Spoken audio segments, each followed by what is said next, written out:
대법원이 국정원 대선 댓글 사건을 파기환송했습니다. 원세훈 전 국정원장의 선거법 위반 혐의에 대해서는 유무죄를 판단하지 않았습니다. 새정치민주연합이 오늘 국회에서 국정원 해킹 프로그램 시연회를 열었습니다.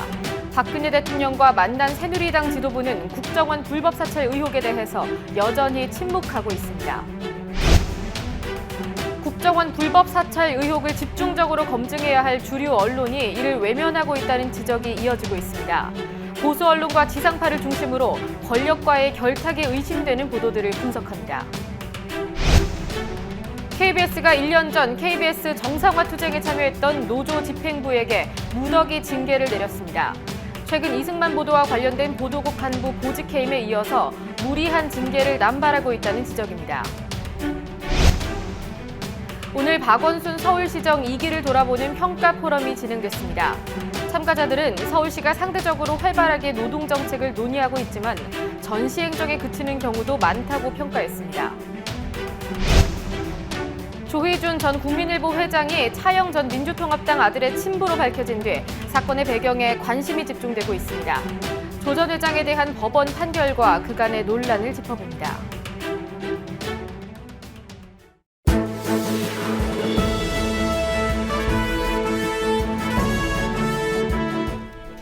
안녕하십니까. 뉴스K 시작합니다.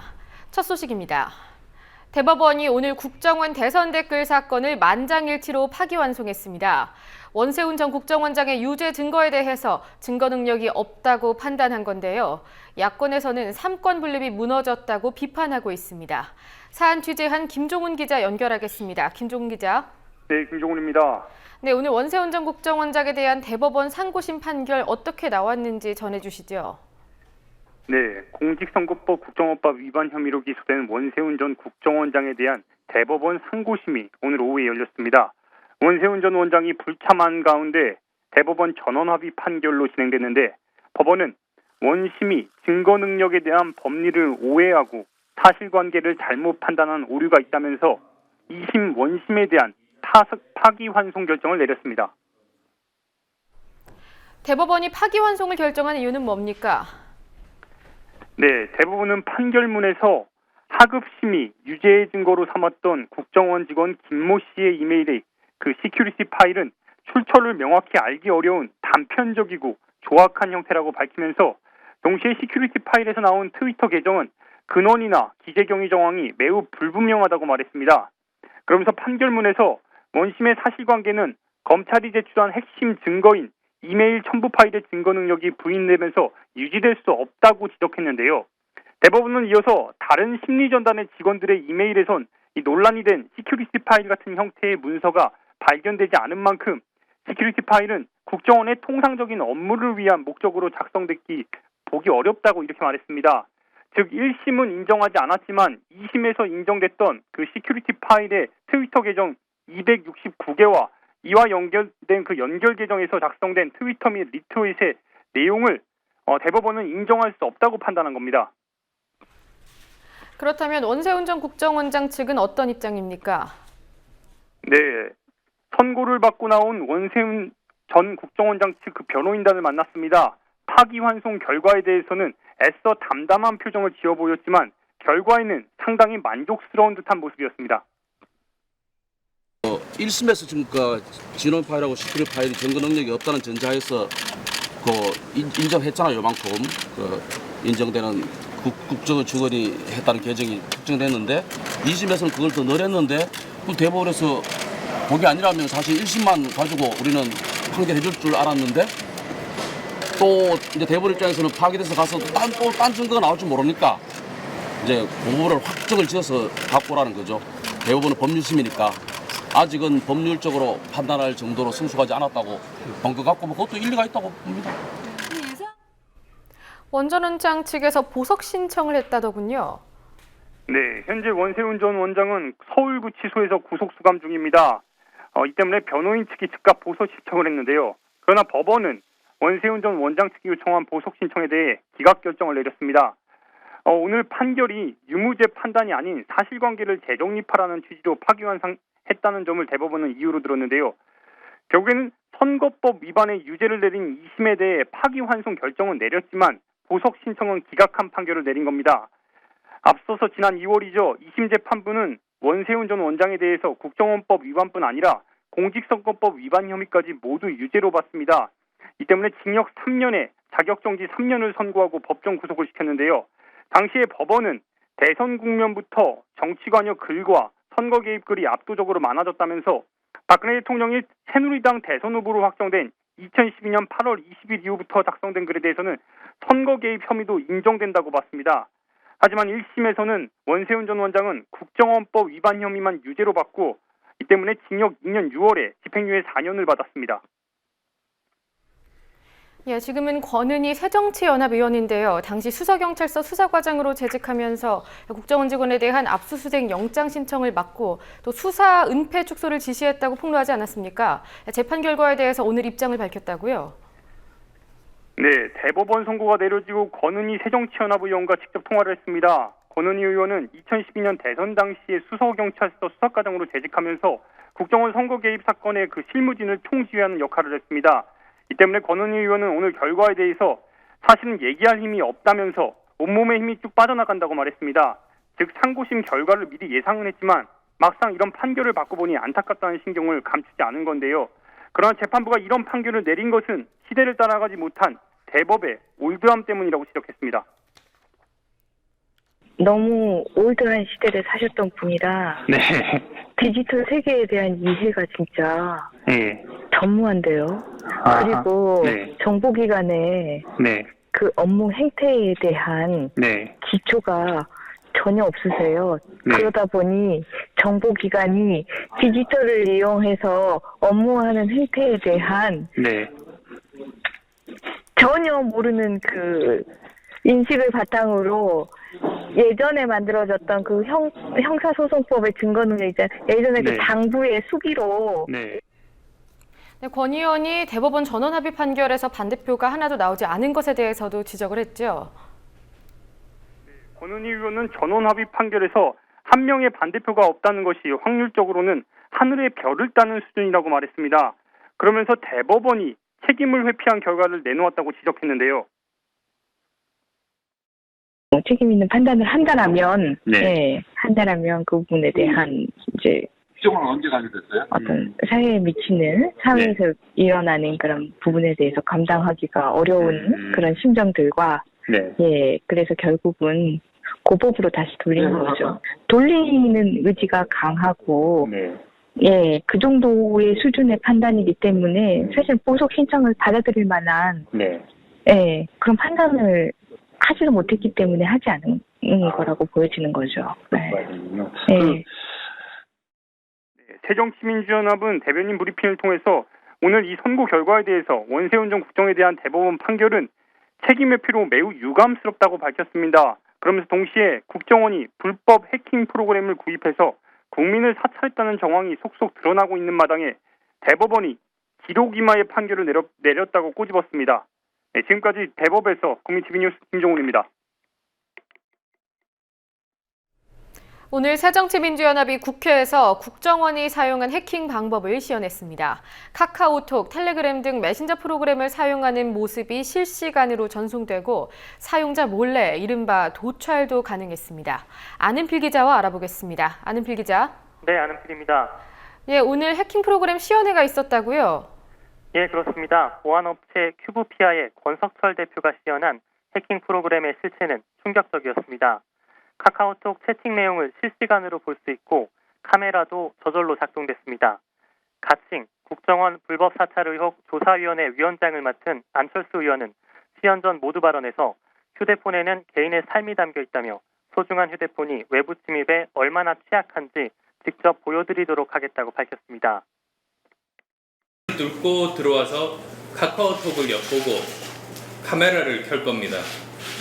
여러분들께서 이 모든 상황들을 원격 모니터로 확인하실 수 있습니다.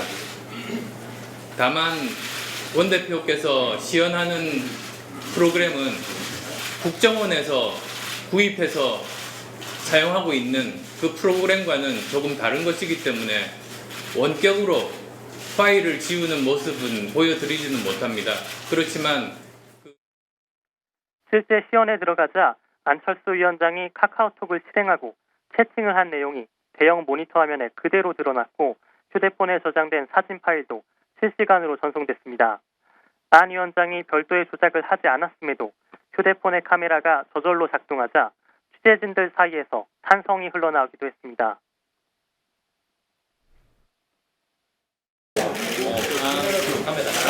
카메라가 지금 여기 불도 들어오지 않는데 카메라가 작동이 되네요. 권 대표는 모든 정보를 다 가져갈 수 있느냐는 안 위원장의 질문에 암호를 푸는 과정은 있겠지만 모든 정보가 유출될 수 있다고 설명했습니다.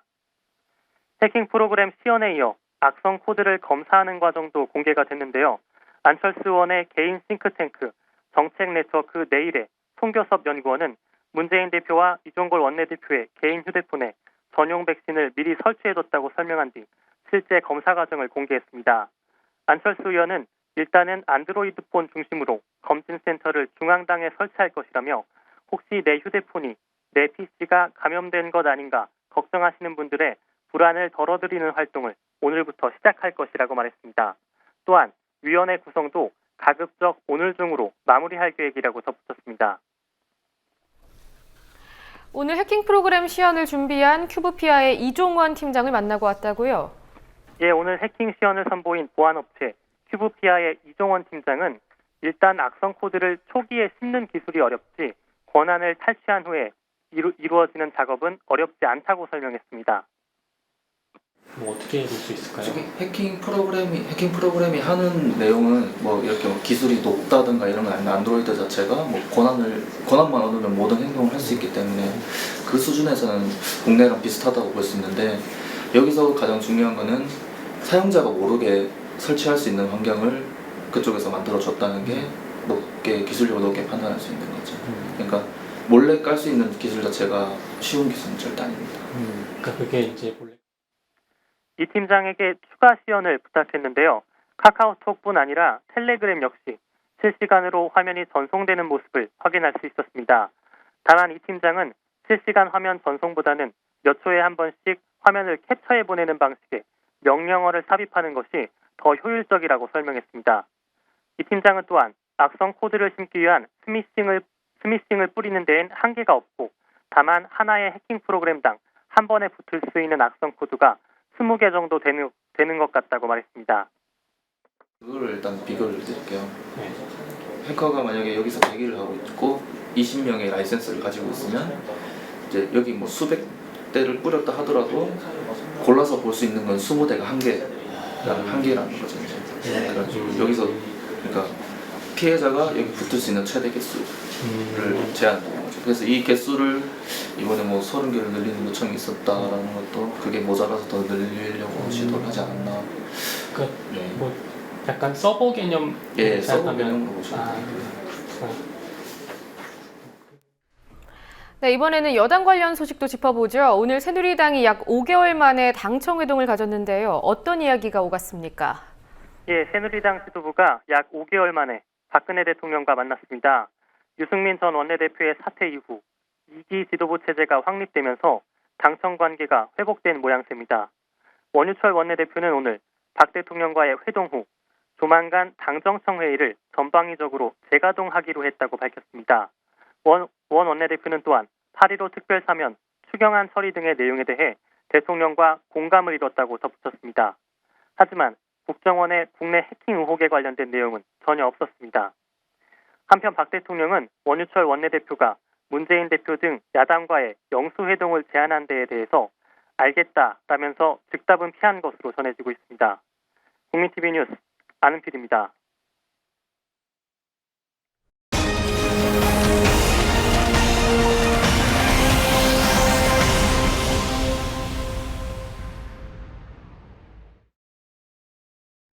KBS 사측이 1년 2개월 전 길환영 전 사장의 출근 저지 투쟁을 했다는 이유로 노조집행부와 노조원들에 대한 징계를 결정했습니다.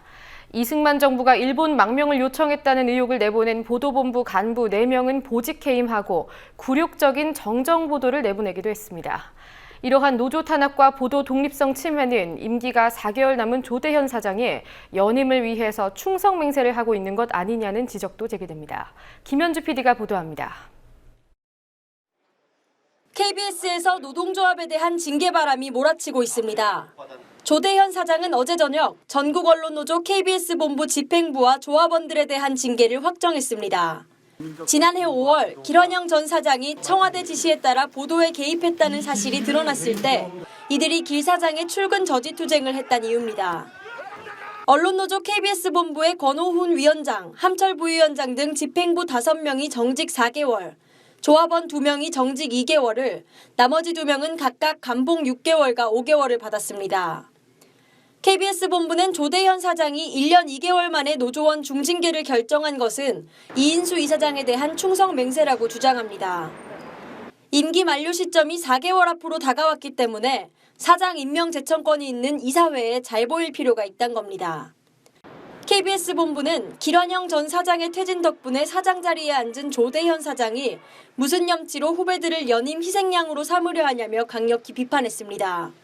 KBS 사측은 보도의 독립성을 침해하려는 시도도 계속하고 있습니다. 노조원 징계 전날인 지난 14일 밤에는 지난달 24일 이승만 정부가 6.25 전쟁 직후 일본에 망명을 요청했다고 보도한 보도본부 간부 4명을 보직 해임했습니다. 국제주간과 디지털뉴스국장은 심의실 평직원으로, 국제부장과 디지털뉴스부장은 보도본부 내 타부서 평직원으로 발령냈습니다. 애초 KBS가 잘못 보도한 사실은 이승만 정부가 일본 망명을 요청한 날짜를 6월 27일로 단정한 것. 하지만 지난 3일 내보낸 반론 보도에는 1분 41초 길이의 리포트 중 단 10초만 사실 정정에 할애하고 나머지는 이승만 기념사업회의 주장을 담아 망명 요청 사실 전체가 오보인 것처럼 내보냈다는 지적이 나옵니다. KBS가 보도한 야마구치현 기록은 망명 정부 요청이 전쟁 초기 상황으로 묘사돼 있고 보도에서 나온 6월 27일이라는 날짜는 없는 것으로 확인됐습니다. 현재 애초 보도는 홈페이지에서 삭제돼 있습니다. 언론노조 KBS 본부는 이인호 이사장이 관련 보도 내용을 문제 삼아 임시이사회를 소집한 지 일주일도 안 돼 보직해임이 이뤄졌다며 이를 연임 욕심에 눈먼 조대현 사장의 과잉 충성으로 보고 있습니다. KBS 본부는 조대현 사장을 제2의 길환영으로 규정하고 불신임 투쟁을 해나가겠다고 밝혔습니다. 국민TV 뉴스 김현주입니다. 오늘 박원순 서울시장의 2기 시정에 대한 평가 포럼이 있었습니다.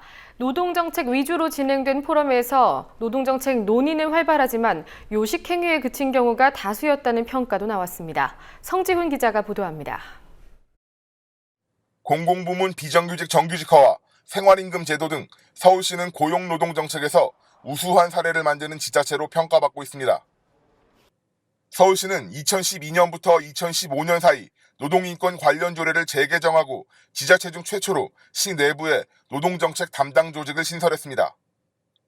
서울노동권익센터 개소와 양대노총 지원사업 등 노동 관련 정책도 활발히 진행 중입니다. 하지만 서울시의 노동정책이 보여주기식 전시 행정에 머물고 있을 뿐 실제 노동 현장의 목소리와는 동떨어져 있다는 지적도 있습니다. 오늘 세종문화회관에서 민주노총 서울본부와 시민사회 싱크탱크, 참여연대, 공공운수노조가 주최한 2015 서울시정 평가 포럼에선 서울시의 노동정책에 대한 다양한 의견이 쏟아져 나왔습니다. 가장 먼저 서울시가 실사용자로 있는 민관위탁사업장의 문제입니다. 서울시는 공공부문의 비정규직을 무기계약직으로 전환하는 것을 시의 핵심적인 노동정책으로 내세우지만 정작 민간에 위탁한 간접고용 노동자들은 이 무기계약직 전환에서 제외됐습니다. 민간 부문에서 마찬가지 간접고용 문제하고 마찬가지로 이 실사용자인 서울시가 책임 전가하고 그다음에 문제를 회피하는 그런 전략들이 계속 반복돼 왔다는 거죠. 그래서 이미 그 민간위탁 사업장이 비정규직 정규직화 대책에서도 이 다산콜센터와 상수도 제외하고는 전부 이제 제외됐지 않습니까? 지적고용에서. 그래서 서울시는 민간 위탁 간접고용 노동자들을 비정규직의 정규직화 사업 대상에도 포함시키지 않았습니다. 비정규직 노동자들의 무기계약직 전환 후에도 실질 근로조건의 변동이 없어 정작 열악한 노동환경은 개선 없이 이어진다는 지적도 나왔습니다. 민간 위탁에서 있었을 때 이분들의 근무 형태를 그냥 갖고 왔습니다. 그냥 갖고 왔는데 그냥 그 임금표만 그냥 갖고 오고 그 인원을 그냥 갖고 왔어요. 그러니까 사람들이 간접 고용을 직접 고용해갖고 굉장히 잘했구나 이렇게 생각하는 거예요. 근데 우리가 그 안의 문제를 봐야 될 것은 그분들이 굉장히 심한 임금 착취 구조를 갖고 있었어요. 시정 전반에 깔려있는 효율과 성과주의에 대한 비판도 이어졌습니다. 수치적 효율과 경쟁을 중시하는 시스템이 결국 간접고용 노동자들을 착취하는 형태로 나타난다는 지적입니다. 결국 다 어떻게 하면 이 기관들을 효율적으로 운영할까, 얼마나 적은 예산을 들여서 얼마나 더 많은 성과들을 낼까에 집중하고 있기 때문에 사실은 노동에 대한 관점은 전혀 반영되고 있지 않다라고 생각합니다. 그래서 이런 효율지상주의 또 성과주의 이런 것들이 간접고용 비정규직 노동자들한테는 노동 조건을 악화시키는 이런 직격탄으로 다가옵니다. 토론회 참석자들은 서울시의 노동정책이 아직 출발점에 있는 수준이라 정확한 평가는 어렵다고 입을 모았지만 서울시의 친노동 행보에 대한 기대와 간접고용 노동자에 대한 요식적 정책에 대한 우려를 동시에 표하기도 했습니다. 국민TV 뉴스 성지훈입니다. 최저임금이 아닌 생활임금이 필요하다는 공감이 여러 지역에서 활발하게 퍼지고 있습니다. 한국사회노동연구소는 간접고용 노동자를 직접 고용할 경우 용역비를 줄이면 인건비 상승을 상쇄할 수 있다고 주장합니다. 이러한 주장의 근거는 무엇인지 한국노동사회연구소의 김종진 연구위원에게 직접 들어봤습니다. 박다솔 기자가 만나봤습니다. 그런데 좋은 일자리를 만드는 데 예산이 투여될 돈이 계산을 해보면 그게 많이 들진 않아요. 예컨대 대부분의 그 지방자치단체 비정규직은 간접고용으로 돼 있거든요. 이 간접고용을 직접 고용할 때 기존의 용역업체들이 관리비, 이윤, 부가가치세를 포함하면 평균 15% 정도 돼요. 그 금액을 직접 고용할 때 전에는 인건비로 전용을 하면 사실은 임금 상승분에 대해서는 지방자치단체에 큰 부담은 안 되죠. 예를 들어서 지금 A라는 공공기관에 지방자치단체 공기업에 청소하는 노동자가 135만 원을 받는데 이분들을 직접 고용, 무기계약으로 직접 고용 전환할 때 170만 원 정도까지 인상을 해줘도 사실은 해당 기관에 150에서 170만 원 정도까지 인상을 해줘도 해당 기관에 지금 용역업체, 아웃소싱 업체에 주는 비용으로 상쇄가 가능하다는 거예요. 두 번째는 임금 설계할 때 중요한 것은 비정규직을 직접 고용 전환할 때 정부 취지에 맞게 공공부문 비정규직 대체에 맞게 비정규직을 정규직 많이 한 곳에 대해서 중앙정부가 차기 연도에 보조금 교부세를 매칭해서 조금 더 많이 주는 게 필요하죠. 그러니까 전국 평균에 15% 전환을 했는데 A라는 지방정부에는 20%를 했다, 5% 더 많이 전환을 했다, 고용의 질을 높이기 위해서. 그러면 그만큼 차기 연도에 인건비 교부세를 중앙정부가 더 주는 이런 적극적인 노력이 사실은 필요하죠. 사실은 민간기업이 적극적으로 인센티브 제도로 하고 혜택을 줘야죠. 그래서 예를 들어서 서울시가 정한 생활임금을 서울에 예를 들어서 A라는 업체가 동일한 생활임금을 비정규직들한테 적용하는 거 업무 협약을 체결한다. 그러면 서울시가 주차 공간을 갖다가 무료로 조금 임대해 준다든가, 혹은 이 업체가 서울시에 무슨 납품 조달을 공개 임차를 할 때 공공 업무 조달 협약을 통해서 5점의 가점 점수를 준다든가, 그래서 합리적으로 정부의 지금 현재 시스템을 건드리지 않고 줄 수 있는 유인책을 함께 주면서 민간에 따라오게 하는 추동력이 좀 필요한 거죠. 그래서 사실은 생활임금 우리나라 지금 현재 28개 지방자치단체 중에 시행하고 있는 기관을 꼼꼼히 따져보면 지적할 게 많습니다. 한계들도 있죠. 첫 번째로는 금액 자체가 진짜 생활임금이 취지에 맞게 인간의 기본적인 도시 생활을 향유할 수 있는 정도의 금액이냐, 100~200원 더 주고 200원 더 주게, 이런 문제 제기를 충분히 할 수 있고요. 또 하나 7,000원대 주는 지방자치단체들도 꼼꼼히 따져보면 최저임금의 시급은 통상시급입니다. 그래서 고정적 정기적으로 주는 월급을 나눠야 되는데 지자체 한 3~4군데를 보면 연장근무 수당까지 다 고려해서 총액을 나눈 거죠. 그러면 사실은 부천이나 서울시처럼 기본 시급이거나 식대하고 교통비만 들어간 곳을 기준으로 하면 그곳들은 사실 7,000원이 안 됩니다. 그러니까 사실 은폐하는 거죠. 왜곡하는 거고. 영국이나 미국의 생활임금이 출발한 곳들은 시민사회단체나 노동자, 종교단체, 인권단체도 먼저 시작을 했어요. 그러면서 지방자치단체 제안했고 단체장이나 의회에서 조례나 집행으로 지행이 된 건데 우리나라 지방자치단체 거의 대부분은 단체장이 자기 임기 기간의 어떤 실적과 공적 위주로 상향식으로 결정이 되는 거죠. 사실은 그래서 최저임금 결정 방식의 어떤 취지나 방향을 볼 때는 최저임금이 너무 낮고 그렇기 때문에 생활임금의 취지에 고려해서 시민사회단체가 적극적으로 참여하는 방식으로 다시 재구성될 필요가 있습니다.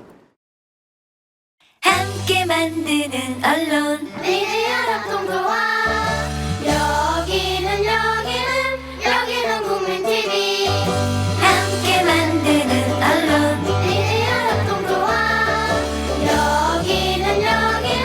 여기는 국민 TV.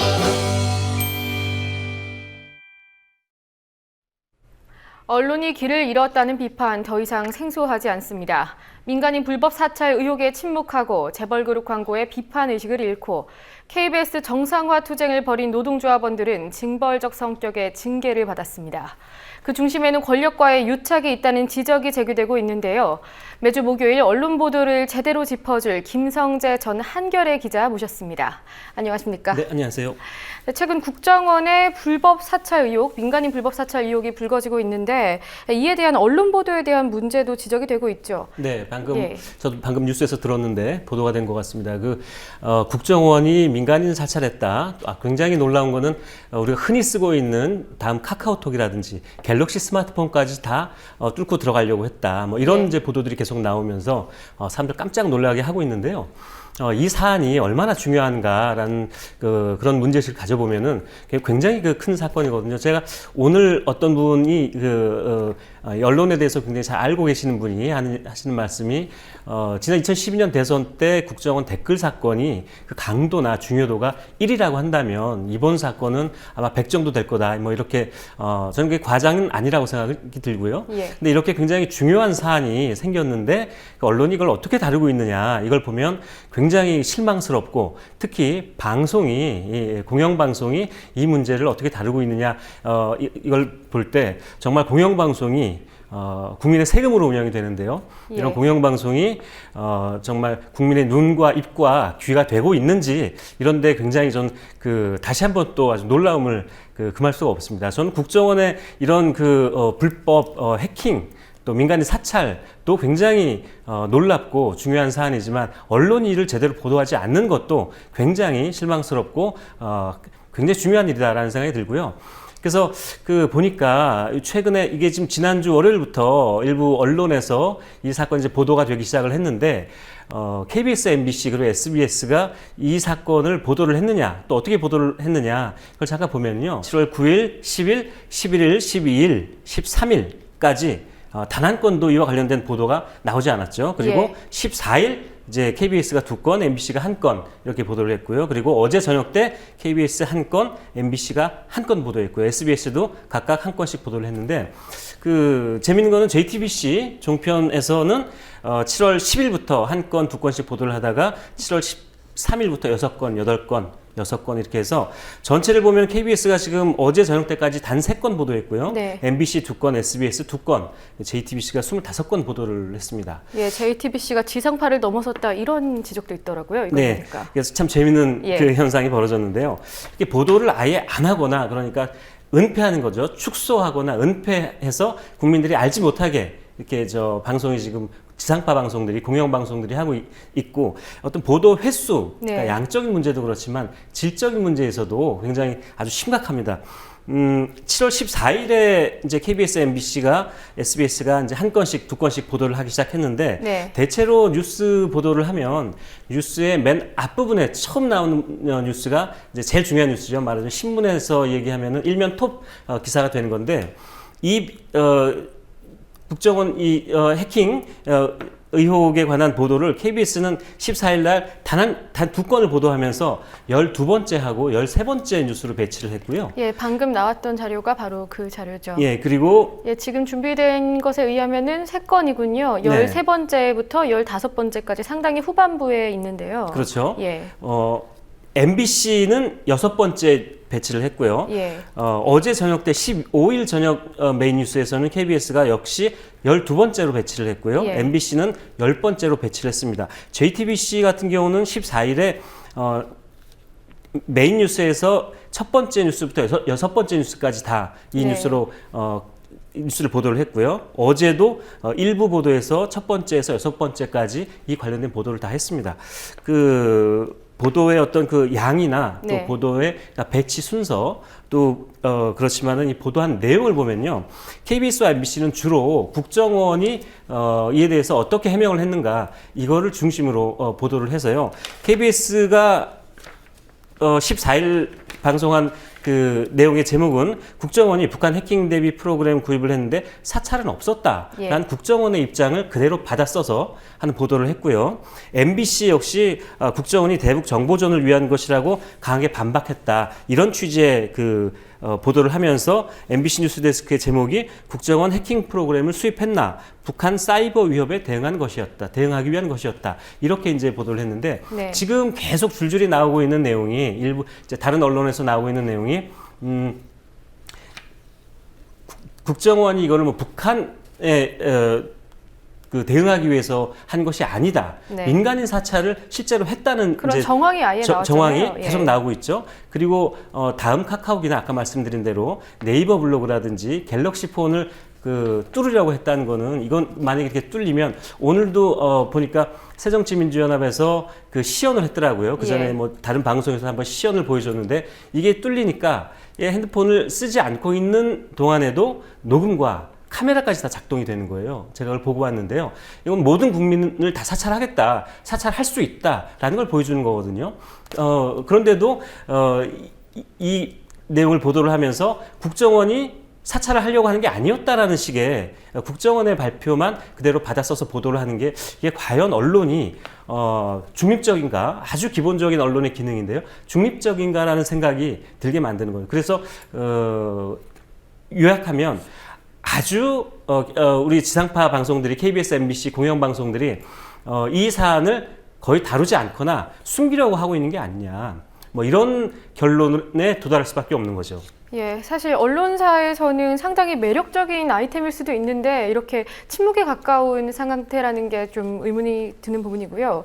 또 반면에 뭐 조중동 같은 경우에도 뭐 지상파와 비슷한 보도 행태를 보이고 있지 않습니까? 네, 그 지상파 방송은 사실 말씀드린 대로 공영방송이고 예. 또 KBS 같은 경우는 세금으로 운영돼서 요즘에 시청료를 KBS가 올리겠다라고 하는데 도대체 시청료를 우리가 올려줘야 되는지 이런 생각도 들게 만들고요.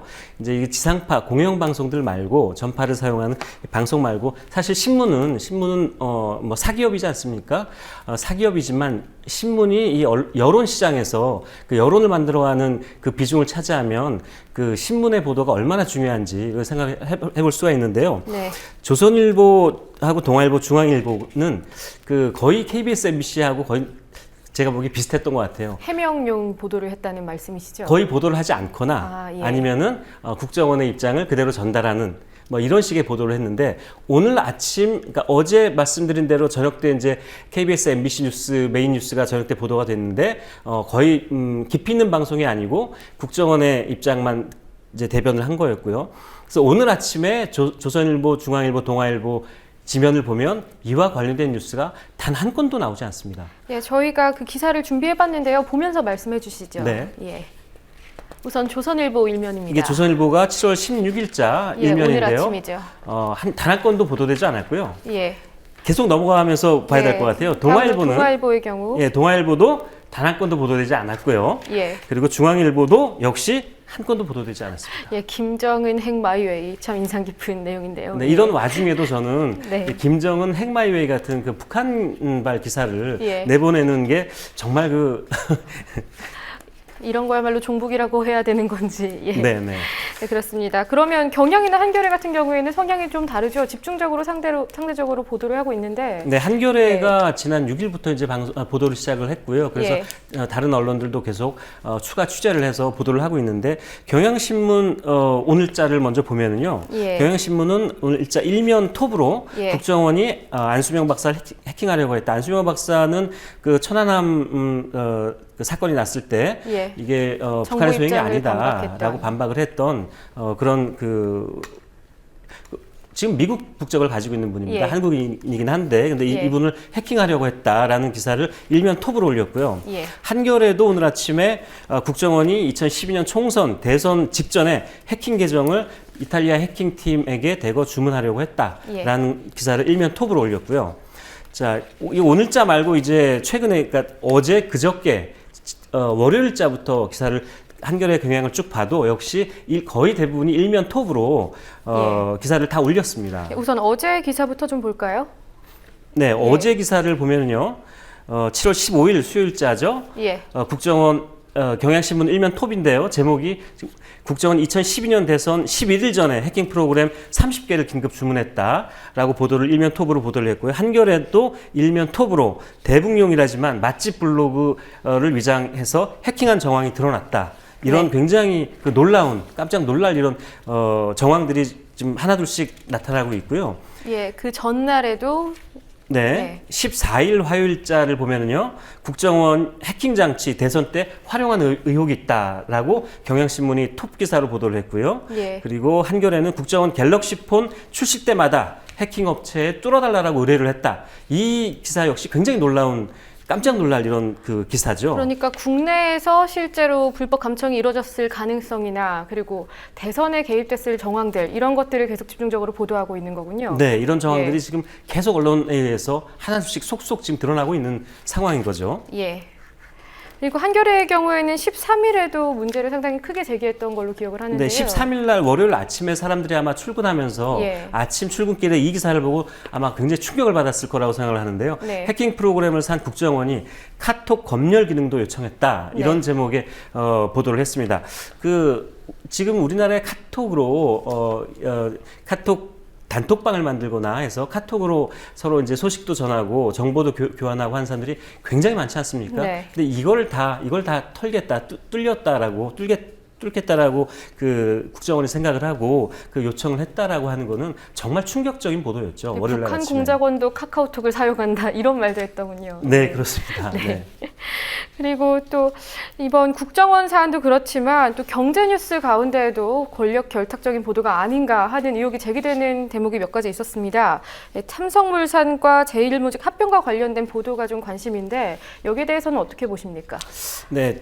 이번 주에 또 한 가지 굉장히 재미있는 그 일이 있었던 것이 방금 말씀하신 것처럼 삼성이 국내 100여 개 신문의 일면 하단에 똑같은 광고를 깔았습니다. 예. 배포를 한 거죠. 그리고 종편, 보도 채널까지 다 그리고 거기다 포탈에까지 이 광고를 다 실었는데 이 광고 내용이 뭐냐면요. 광고 제목이 이겁니다. 삼성물산 주주님들께 간곡히 부탁드립니다라는 제목이고요. 지금 나오고 있는 것이 화면에 나오고 광고인 있는데요. 거죠? 예. 이 기사 7월 13일 월요일자에 거의 모든 신문에 다 이 일면 하단에 광고가 실렸고요. 예. 그래서 주주님들의 주식 단 한 주라도 저희에게 위임해 주시면 큰 힘이 되겠습니다. 라는 이런 기업의 의견 광고를 냈는데요. 예. 그래서 이 광고를 삼성이 아마 집행을 하는데 아마 수백억 원의 돈을 썼을 것이다라는 라고 이제 알려져 있는데요. 예. 그 광고를 푼 규모도 그렇고 왜 이런 광고를 냈을까라는 이제 사람들이 의아스럽게 생각할 수밖에 없는데요. 이게 지금 삼성물산이 제일모직이라는 기업과 이제 합병을 하려고 하는데 둘 다 사실은 삼성 계열사하고 삼성 관련 회사인데요.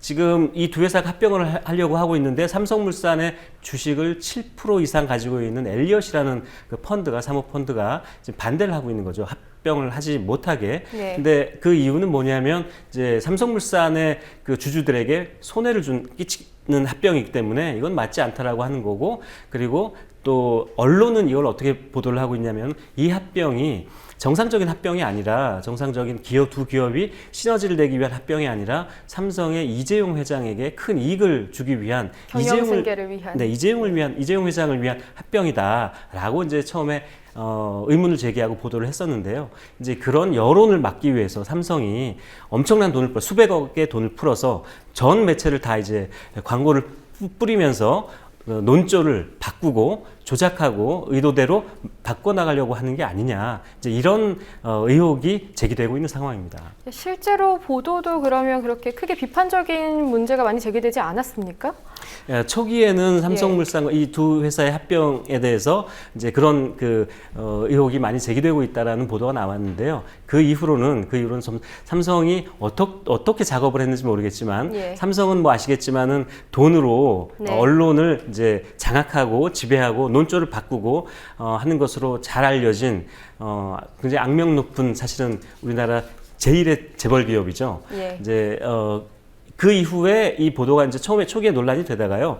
대체로 경제지를 중심으로 또 다른 뭐 주요 신문들, 방송들에서 그런 이제 논조는 점점 사라지고 지금은 대체로 삼성물산과 제일모직의 합병이 정상적인 이런 합병이다라는 기사들이 거의 주로 나오고 있습니다. 지금은. 네, 지금 법원도 엘리엇보다는 삼성의 손을 계속 들어주고 있는데 네. 내일 합병이 뭐 당연히 정상적으로 이뤄질 거라고 예측을 해보겠습니다. 네. 네. 그리고 다음으로 또 재벌과 언론의 유착 외에도 또 재벌과 언론의 유착을 보여주는 또 다른 단적인 예가 최근 박 대통령이 말한 8.15 특사에 관한 보도에서도 드러나고 있잖아요. 네. 예. 네. 박근혜 대통령이 이제 광복절 특사로 100만 명 뭐 이런 얘기가 나오고 있는데 예. 이제 사실 광복절 특사라든지 연말이나 새해에 이렇게 사면 복권을 하는 것은 대통령의 고유 권한인데요. 지금 문제가 되고 있는 것은 기업 총수라든지 좀 파렴치범이라든지 이런 또 정치인들 이런 사람들을 이제 특사에 포함시키느냐 안 시키느냐 이제 이런 이제 지점에서 논란을 불러오고 있는데요. 그래서 이번 사면에서 기업 총수들이 포함이 될 것인가 안 될 것인가 아직 정해지지 않았습니다만 박근혜 대통령의 표현을 빌자면 경제를 살리기 위한 특사를 하겠다라고 얘기를 해서 아마도 경제인이 포함이 될 거다라고 네. 이제 사람들이 보고 있는데요. 그래서 이 문제에 대해서 보수 언론들과 그리고 진보 언론들이 어떤 논조로 이 특사 관련된 보도를 했는지 비교를 해보면 금방 이제 논조 네. 차이가 이제 나타나는데 대체로 조선일보, 중앙일보, 동아일보 같은 보수 언론들은 이번 특사 계획에 대해서 굉장히 우호적이고 뭐 이런 보도를 한 거죠. 그래서 예, 보도한 기사를 직접 보면서 설명을 해주실까요? 네. 예. 자, 조선일보가 100만 명 광복 절 특사에서 일면 톱으로 썼고요. 사설에서도 광복 70년 국민 통합과 쇄신의 계기로 삼으려면 이런 제목으로 해서 박근혜 대통령이 이번 사면을 굉장히 아주 예, 우호적으로 굉장히, 지금 예. 다루고 있죠. 네, 그리고 동아일보가 박근혜 대통령 경제 활력, 네. 국민 통합, 8.15 특사 이렇게 보도를 했고요. 사설에서는 박 대통령의 광복절 특사 국정기조 바꾸는 신호탄인가 뭐 이렇게 보도를 했고요. 그리고 중앙일보는 박 대통령 광복 70년 사면 필요하다. 예. 교통사범 등 대상이 100만 명 될 듯. 그리고 여기에선 교통사범 등 대상, 그러니까 일반적으로 좀 일반 국민들이 대상자가 될 거다, 이 부분을 부각한 건가요? 네. 예. 그리고 이 화면에는 안 나왔지만 중앙일보 이 기사에 예.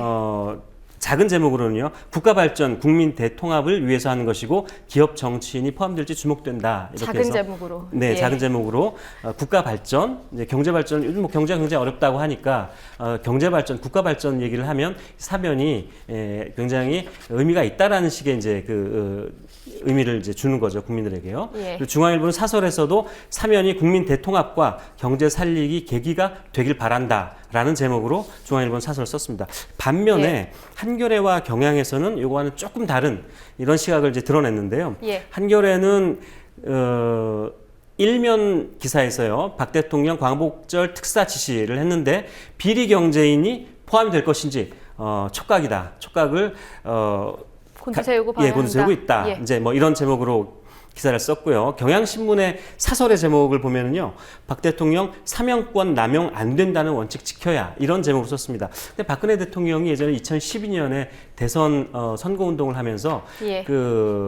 대통령의 사면을 사면권을 남용하지 않겠다라고 공약을 했고요. 그리고 그 이후에도 기업 총수라든지 이런 사람들에게 사면을 할 때 신중하게 하겠다라고 약속을 했는데 그런 약속이 이번에 거의 지켜지지 않을 것으로 저는 예상을 하고 있고요. 그래서 근데 이런 이제 언론의 쭉 보도를 보면 조중동, 특히 중앙일보는 우리가 잘 알려진 대로 그 재벌 기업이 삼성이 예. 굉장히 큰 영향을 미치는 언론사 아닙니까? 좀 굉장히 관계가 깊은 언론사인데 아무튼 조선, 중앙, 동아 이런 그 보수 언론들이 그 재벌 총수들의 사면에 대해서 굉장히 우호적이다라는 걸 이제 그대로 드러내고 있고요. 여기에 대해서 어떤 문제의식이나 이런 것들을 나타내기보다는 굉장히 친재벌적인 이런 보도들을 하고 있다는 것을 알 수 있습니다. 예, 앞으로 실제로 사면이 이뤄진 뒤에는 또 어떤 보도를 할지도 짚어주시면 감사하겠습니다. 네, 알겠습니다. 예, 수고하셨습니다. 네, 고맙습니다. 수고하셨습니다.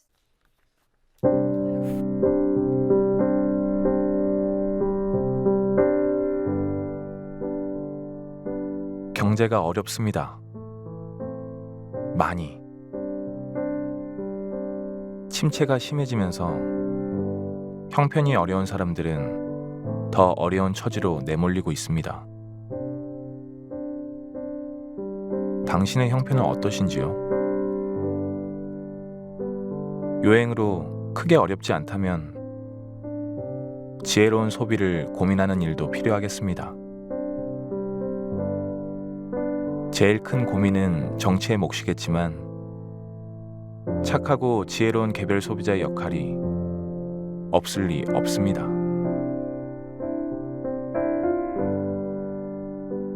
돈 주고 시킬 일도 찾아보고 시민, 사회단체도 거들고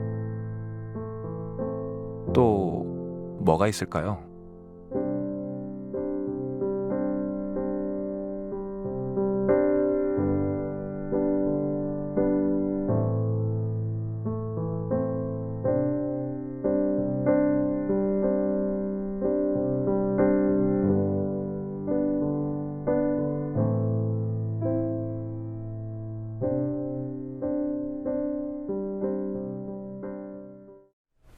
오는 18일 토요일 오후 2시 경기 안산지역협의회 공개방송 및 협동조합 교육이 진행됩니다.